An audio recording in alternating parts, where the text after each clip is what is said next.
to the person sitting there right now, to the one who is tired of being fine. I am writing this from a version of your life that feels like a distant memory. I am the you that existed before the world got its hands on us. Before the bills, before the burnout, and before you learned how to hide your heart behind a screen and a forced smile. I don't know what time it is where you are. I don't know how many times you've hit the snooze button this morning just to avoid facing another day that feels exactly like the last one. But I know you. I know the quiet, suffocating weight that sits on your chest when the room goes silent. I know how lonely it feels to be surrounded by millions of people. I see you navigating this modern American landscape, a world of neon lights and digital shadows. I see you working yourself to the bone in a system that treats your soul like a data point. You're running a race on a track that never ends, chasing a version of success that someone else defined for you. I know the feeling of looking at your reflection and seeing a stranger, a person with tired eyes who has forgotten what it feels like to wake up without an immediate sense of dread. You've become a master of the hustle, a professional at the grind, but in the quiet moments between the noise, you find yourself asking, is this it? Is this all my life was ever meant to be? I am so sorry. I am so sorry that you've had to become so hard just to survive. I see the dreams you've buried in the backyard of your mind. I see the hobbies you gave up because they weren't productive. I see the friendships you let slip away because you didn't have the energy to explain why you were so exhausted. You feel like a cog in a massive, cold machine that doesn't know your name. You look at the news, at the inflation, at the division, and you feel so small, so powerless.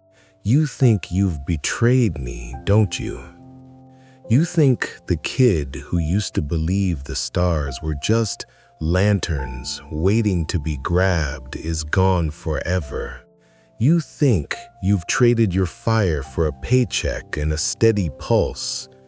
But listen to me. Please, listen to the voice you've been trying to drown out. Take a breath, a long, deep, heavy breath. Let it out slowly. I am not disappointed in you. I am in awe of your resilience. Do you realize how much it takes to keep your heart soft in a world that is so incredibly cold? Do you know how much strength it takes to keep showing up when every part of you wants to walk away? You have survived the storms that no one else knows about. You have carried the weight of disappointments that would have crushed 1,000 other souls. You are still standing. You are still breathing. You are still searching. That is not weakness. That is the most profound kind of courage. But now, it is time to remember who we are. I am the one who gave you your first spark. I am the one who told you that you were special before the world told you that you were average. And I am telling you right now, from a time of absolute, unshakable faith, that the fire is not gone. It is a red-hot ember glowing in the dark, waiting for you to stop suffocating it with your fear. Wake up. Look at your hands. They are my hands, but they are seasoned now. They have the strength of a lifetime of battles. I didn't dream of you just so you could become a shadow in a cubicle. I didn't fight through the heartbreaks of our youth just so you could surrender to the apathy of your adulthood. You think you are a victim of this era? You think you are a victim of the economy, of the algorithm, or of your own past mistakes? No, you are the master of the storm. You are an American spirit, built from the grit of pioneers and the defiance of rebels. We don't ask for a seat at the table. We build our own.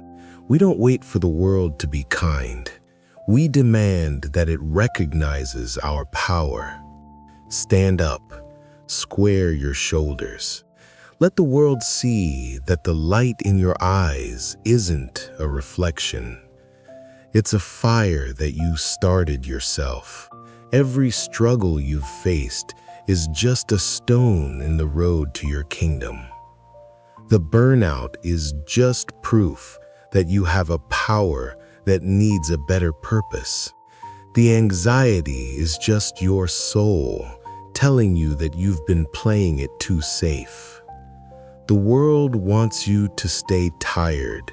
It wants you to stay small. It wants you to be a quiet observer of your own life. But I am telling you that you are a freight train. It is time to stop apologizing for your ambition. It is time to stop settling for a life that is good enough when you were born for magnificent. I need you to find that hunger again. I need you to find that watch me spirit that we used to have before the world tried to break us. The bank account doesn't define your worth. The likes don't define your value. Your spirit is a sovereign, unstoppable force of nature. You don't wait for the future to happen. You grab it by the throat and you make it yours. Fight for the life I wanted for us. Fight for the version of you that doesn't have to pretend to be happy. Do not let another day pass where you give your power away to a world that doesn't care about your dreams. You are the hero of this story, and it's time for the third act to begin. Go out there today, look at the chaos and the noise, and let them know that you aren't afraid of the dark anymore. Look the fear in its face and tell it to get out of your way. Because the kid who dreamed of you is right here, standing in your shadow, and I am never, ever going to let you give up on us. I believe in you. I have always believed in you. Now, go and show them why they should have never doubted us. Now, move your past self.